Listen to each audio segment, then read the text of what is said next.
In this video, I'm gonna teach you how to fix R2 on your PlayStation 4 controller on Roblox. It's a very easy process, so make sure to follow along.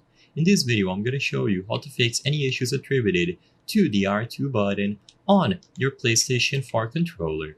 So as you can see on this example on Bloxfruits, when I press R2, I'll be able to attack. However, if your R2 button is not working, obviously you will not be able to perform this action. So in this video, I want to showcase a method that is going to work if you go over to your PlayStation 4 settings. If you are using a PlayStation 4 controller on another device, such as a PC or your phone, then usually the problem is going to be tied to the actual controller.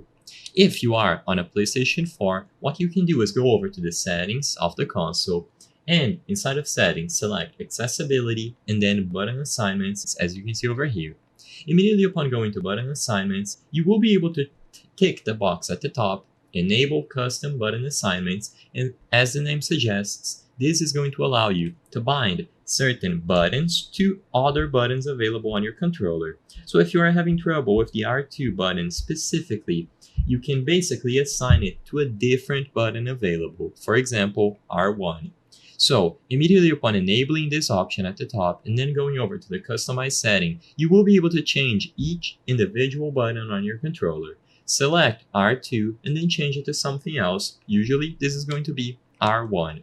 And after you do, you can now join any experience inside of Roblox and use the new button that you set up as the R2 button.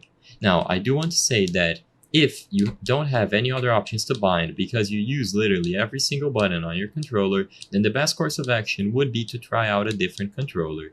Usually, it is not very common that this issue is attributed to Roblox itself, so if you have other spare controllers and they have better working buttons, especially the triggers at the back, you might be able to solve this by switching your controller instead. I hope I was able to help you on how to fix R2 on a PlayStation 4 controller Roblox. If this video helped you, please be sure to leave a like and subscribe for more very easy tips. Thank you for watching.